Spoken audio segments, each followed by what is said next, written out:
পানিপথের প্রথম যুদ্ধে ৩ বছর পর অস্তিত্ব রক্ষার জন্য মুঘলরা আবার একটি বড়সড় যুদ্ধে জড়িয়ে পড়ে।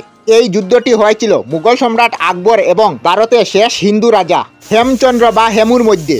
বন্ধুরা, আজকের ভিডিওতে আমরা আলোচনা করব পানিপথের দ্বিতীয় যুদ্ধের ইতিহাস। 1526 সালে পানিপথের প্রথম যুদ্ধে দিল্লি সালতানাতের শেষ সম্রাট ইব্রাহিম লোদিকে পরাজিত করে সম্রাট বাবর ভারতবর্ষে মুঘল সাম্রাজ্য বিস্তার স্থাপন করে। কিন্তু তিনি বেশি দিন শাসন করতে পারেননি, কারণ 1530 সালে তিনি মারা যান। সম্রাট বাবরের মৃত্যুর পর তার পুত্র হুমায়ুন সিংহাসনে বসেন। সিংহাসনে বসার পর তাকে অনেক সমস্যার সম্মুখীন হতে হয়, কারণ বাবর আফগানদের সাথে যুদ্ধ শুরু করে গিয়েছিলেন। সেই যুদ্ধ এগিয়ে নিয়ে যান শের শাহ সুরি। 1540 সালে শের শাহ সুরি ও হুমায়ুনের মধ্যে এক যুদ্ধ হয়। এই যুদ্ধে শের শাহ সুরি হুমায়ুনকে পরাজিত করে এবং তাকে ভারত ছাড়তে বাধ্য করে। এরপর শের শাহ সুরি দিল্লি দখল করে। কিন্তু 1945 সালে শের শাহ সুরি মারা যান।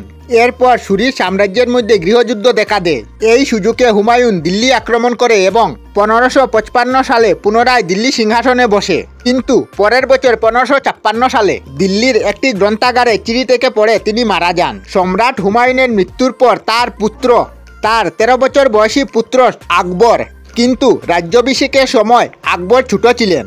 বিয়ারাম খান তার অভিভাবক হন। বিয়ারাম খান আকবরকে নিয়ে আগ্রার দিকে আসতে থাকে, কিন্তু তার আসার আগেই আদিল শাহ সুরি সেনাপতি হেমচন্দ্র বা হেমু আগ্রা ও দিল্লি দখল করে। সম্রাট হেমু প্রথম জীবনে ছিলেন একজন মুদি দোকানদার। শের শাহ সুরির শাসনকালে তিনি প্রথমে দিল্লির হাট বাজার পরিক্রমা পরিদর্শক হিসাবে এবং পরবর্তী সময়ে পাঞ্জাবের গভর্নর নিযুক্ত হন।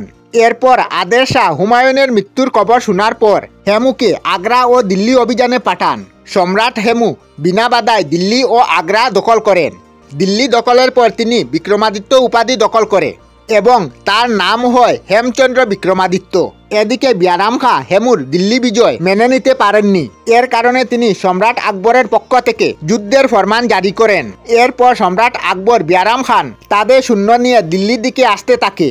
এদিকে হেমু ও তার বিশাল সেনাবাহিনী নিয়ে পানিপথের ময়দানে এসে দুপক্ষের সেনাবাহিনী যুদ্ধে জড়িয়ে পড়ে। মুঘল বাহিনী 3 ভাগে বিভক্ত হয়ে যুদ্ধ করতে থাকে। যুদ্ধের প্রথম দিকে হেমুর বাহিনীকে দুদিক থেকে ঘেরে ফেলতে চেষ্টা করে, কিন্তু তারা ব্যর্থ হয়। একবার যে হেমুর বাহিনীর আক্রমণে মুঘলরা পরাজয়ের দ্বারপ্রাপ্ত হয়ে গিয়েছিল, কিন্তু বিয়ারাম খাঁ তীরন্দাজ বাহিনীকে আদেশ করে হেমুর দিকে তীর ছোড়ার জন্য। কিন্তু সম্রাট হেমু বেশ দূরে থাকায় কাজটি কঠিন ছিল। তখন বিয়ারাম খাঁ বিভিন্ন কৌতূহলে হেমু ও তার হস্তি বাহিনীকে সামনের দিকে এগিয়ে আসতে বাধা করে। তখন মুঘলদের তীরন্দাজ বাহিনী হেমুকে উদ্দেশ্য করে তীর নিক্ষেপ করতে থাকে।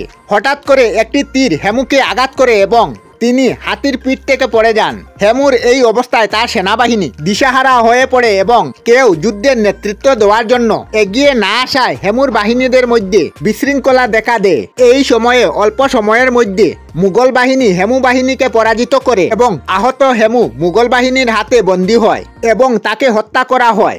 পানিপথের দ্বিতীয় যুদ্ধে আফগান সেনাপতি হেমুর পরাজয়ের পর কিছুদিনের মধ্যে আদিল শাহের পতন ঘটে। এরপর মুঘলরা খুব সহজেই ভারতবর্ষে বিস্তার ঘটাতে সক্ষম হয়। পানিপথের প্রথম যুদ্ধের মাধ্যমে ভারতবর্ষে মুঘল স্বরাজ শুরু হয়েছিল এবং 1556 সালে পানিপথের দ্বিতীয় যুদ্ধে মুঘলদের জয়লাভের মধ্য দিয়ে ভারতবর্ষে মুঘল শাসন পূর্ণতা পায়। আমরা আমাদের চ্যানেলে সব ধরনের ভিডিও আপলোড করি, যেমন ব্লগ, নিউজ, কুকিং ভিডিও, ধার্মিক আলোচনা ইত্যাদি। যদি আপনারা এই ধরনের ভিডিও দেখতে পছন্দ করেন তাহলে এই চ্যানেলটি নিশ্চয়ই সাবস্ক্রাইব করবেন। আমি আপনাদের সাথে বিদায়ক না, আজকের মতো বিদায় নিলাম। আর ভিডিওটি ভালো লাগে লাইক, শেয়ার ও কমেন্ট করবেন। ভিডিওটি সম্পূর্ণ দেখার জন্য অশেষ ধন্যবাদ।